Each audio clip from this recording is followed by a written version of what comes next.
La idea de un control único es algo que muchos gamers tenemos en la cabeza, en especial desde la explosión del smartphone. La idea es encontrar un control perfecto para todas las plataformas, ya sea Windows, Android o iOS. Pero ya sea por el formato del control, tamaño, funcionalidad o simplemente su forma de uso, muchos de estos controles se quedan cortos. Pero a veces aparece esa pequeña luz al final del túnel con un control que parece ofrecer lo mejor de todos los mundos. ¿Por fin lo habremos encontrado? El día de hoy vamos a ver el GameSeer X2 en su versión Bluetooth, con compatibilidad con Android, iOS y también Windows. Es al parecer una de las mejores opciones. Bienvenidos de nuevo, yo soy Claudio y esto es De Cero a Tech.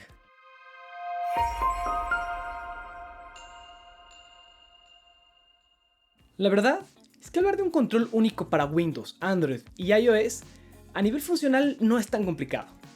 Hemos revisado ya varios, desde los controles oficiales de las consolas y bastantes controles de terceros.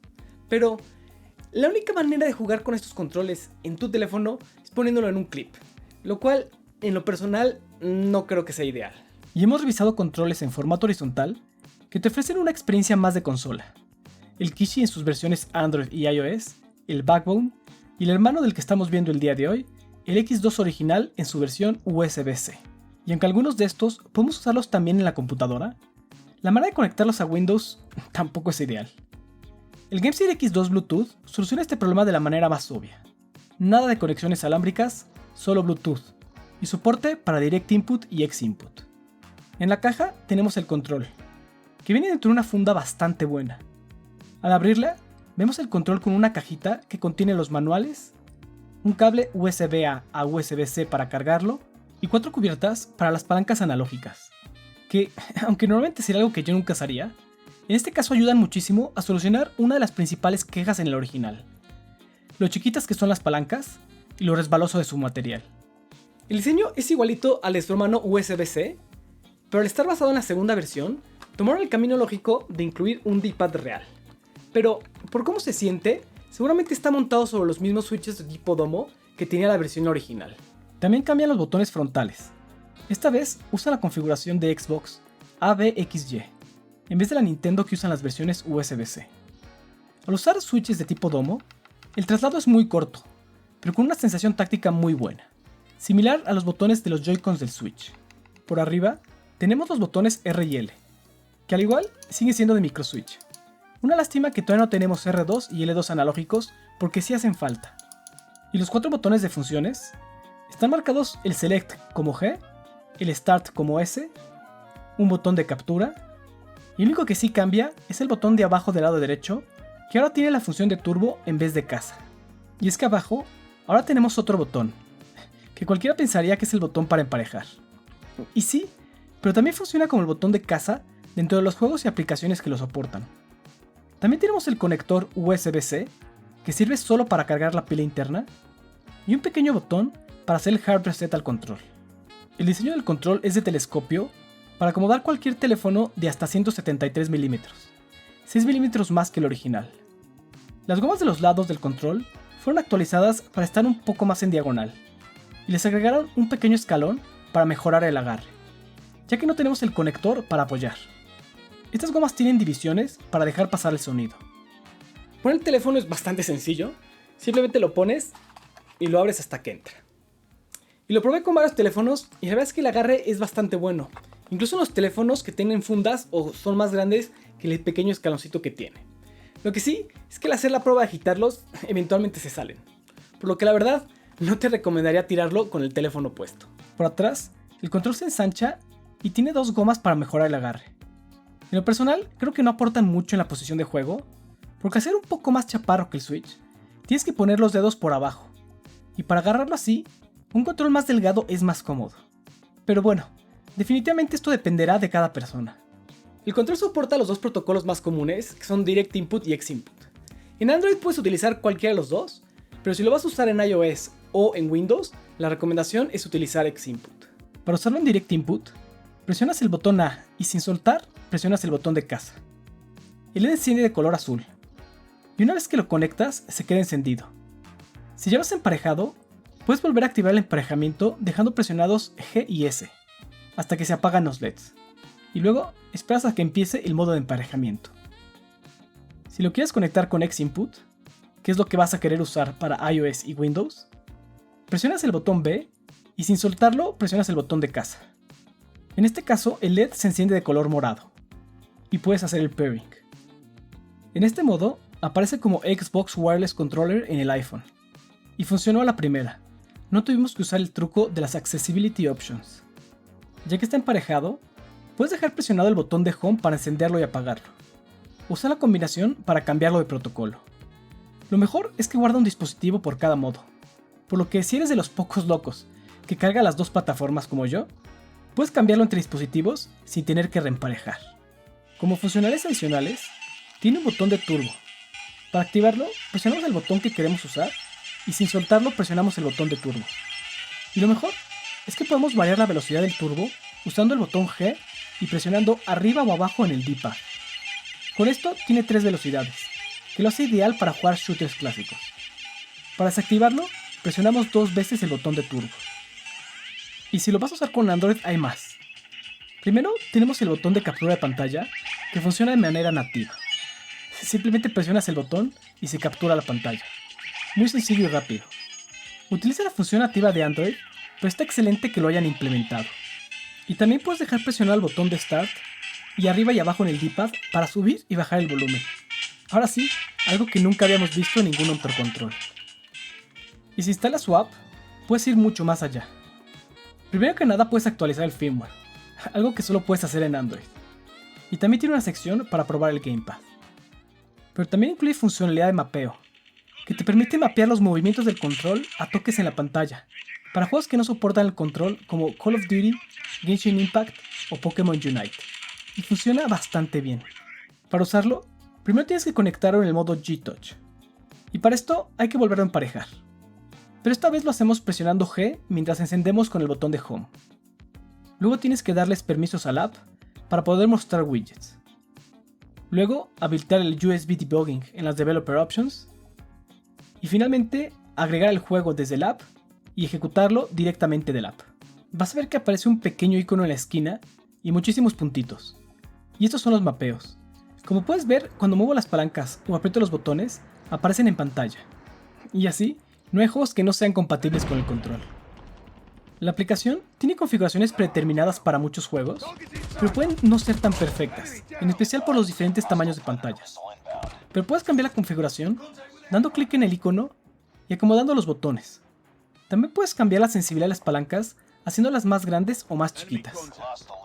Ya hemos visto antes el Mantis Pro, que te permite hacer esto básicamente con cualquier control. Pero con el GameSeer la verdad es que no hace falta porque ya está incluido con la aplicación.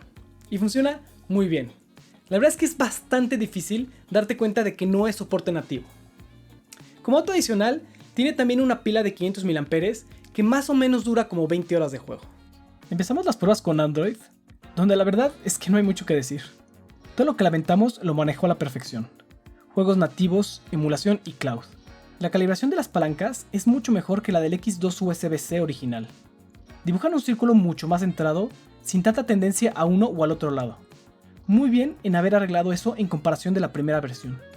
Las tapitas que vienen ayudan muchísimo al control. Un par es cóncavo y el otro convexo, para que se parezcan más a la palanca de la Xbox o del PlayStation 4. Y es un acierto incluirlas. Sin estas, no están mal, pero se ayudan muchísimo más al control. Hicimos las típicas pruebas con Rush Rally 3, Call of Duty en el modo de mapeo y Xbox Cloud Gaming, y todo perfecto. No hay mucho que mencionar. Las palancas funcionan perfecto, su sensibilidad es igual de buena que la de cualquier otro control de marca, tanto para shooters como para juegos de carrera. Siempre funcionan perfecto. Incluso jugando en Xbox Cloud Gaming funciona muy bien. Se me hizo imposible detectar más latencia que en la versión alámbrica. En la carrera que uso de Horizon 5 para probar, me fue igual de bien que con todos los otros controles que he probado el servicio. Y los botones también muy bien. A mucha gente no le gusta este tipo de switches, pero la verdad es que con el Nintendo Switch yo ya me acostumbré. Aunque casi no tienen traslado, la verdad es que no fallan y tienen una sensación muy clara al presionarlos. Con iOS, la experiencia al jugar no fue tan limpia. Por alguna razón muy extraña, al tratar de jugar Rush Rally 3, el control se trababa. Lo raro es que funcionaba perfecto hasta el momento de que iniciaba la carrera. y se traba tanto que ni siquiera funciona el cerrar la aplicación e intentarlo usar en otras aplicaciones. Si apagaba el control y lo volvía a conectar, funcionaba por algunos segundos y se volvía a trabar. Muy extraño. Me pasó también algo similar en Call of Duty, pero esto fue cuando comencé a grabar la pantalla, y después de reconectar el control se arregló. Y se me hizo tan extraño que tuve que probarlo con más juegos. Asphalt 9, Dead Cells, Call of Duty y obviamente con xCloud. Todos los demás funcionaron bien y sin problemas. El único que tiene este detalle es Rush Rally 3. Y no se arregló después de actualizar el firmware del control. Y como dije, en todos los demás juegos bien. Call of Duty se juega perfecto. Y aunque Dead Cells te obliga a usar la palanca en vez del D-pad, es un problema del juego y no del control. Y también en xCloud sin ninguna queja. Y en Windows el mismo problema que con Rush Rally. Como usa Xinput, empieza funcionando bien, pero después de un rato simplemente deja de funcionar. Lo reinicias y vuelve a funcionar por otro rato hasta que se vuelve a trabar. Y no se apaga ni nada. Definitivamente tiene un defecto importante que hace que sea imposible recomendarlo para Windows. Regresando a Android, RetroArch lo detecta perfecto. Y funciona de maravilla, en especial el D-pad. Es uno de los mejores D-pad que he probado. Al no usar membrana, la sensación es extraña, pero al mismo tiempo te da una precisión que en pocos controles hemos visto. En Contra 3, podemos ver que es imposible juntar las direcciones, por lo que nada de muertes accidentales. Donde pones el D-pad, pones la bala. Y aunque uno creería que dicha firmeza va a afectar en las pruebas de secuencias, simplemente no es así. Funciona perfecto. No tuve problemas en hacer ninguna de las secuencias de Street Fighter. Tal vez no se siente igual, pero créeme, después de un par de minutos se te olvida completamente. El único detalle es que la posición para jugar con el D-pad sí es un poquito incómoda. Puedes cambiar un poquito el agarre para acomodarlo más, pero entonces te quedan muy lejos las Ls. En resumen, como control muy bien. Pulieron varios detallitos que tenía la versión original USB-C, específicamente el D-pad y las palancas que no eran tan precisas. Pero la verdad es que dejaron caminos importantes todavía de mejora. Específicamente la comodidad al usarlo y el no incluir un R2 y L2 analógicos. Y también desafortunadamente hay algunos defectos en Xinput que la verdad me hacen pensar que hay un problema mayor con el control. Para terminar, platicamos algunos detalles que vimos durante las pruebas. Primero que nada los problemas que ya comentamos en iOS y en Windows. Pero en Android también hay ciertas quejas, principalmente en el software. Funciona bien, pero tiene una notificación permanente que no importando lo que hagas no se quita. No importa si cierras la aplicación. La única manera de esconderla es quitarle los permisos de notificación, que te hace pensar en qué está haciendo la aplicación si está cerrada.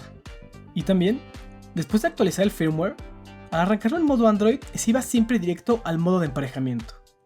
Esto lo podemos solucionar borrando el control del teléfono y forceando un emparejamiento nuevo en el control con Select y Start. Después de esto, no volvimos a tener el problema. Y otro detalle es que el software de mapeo no es muy inteligente. Uno creía que solo se activa al arrancar un juego desde la aplicación. Pero después de que lo configuramos, no importando el modo ni el juego en el que estuviéramos, aparecían los puntitos de los botones. La única manera de quitarlos fue quitando los permisos de poner cosas sobre otras aplicaciones. O literal, desinstalando la aplicación. Y obviamente, tener que estar cambiando los permisos de la aplicación dependiendo de lo que vas a jugar es bastante cansado. Pero bueno, no es perfecto, aunque funciona bien para Android y iOS. Y lo importante es que tiene un lugar para poner tu teléfono, que te deja convertirlo en una consola. Así que es una buena opción. Si lo que estás buscando es un control para Android o para iOS, con lugar para poner tu teléfono. Por $60 es más barato que sus hermanos alámbricos, aunque obviamente está sacrificando un poquito de latencia. Desafortunadamente, en lo que corresponde a Windows, es un definitivo no. Por lo cual, en resumen, no es el control multiplataforma perfecto que estábamos buscando. Recuerda que siempre estamos checando nuevos controles y próximamente también teléfonos, siempre con el punto de vista de gamer. Así que no olvides darle like y suscribirte. Recuerda, juegos retro, tecnología moderna, de cero a tech.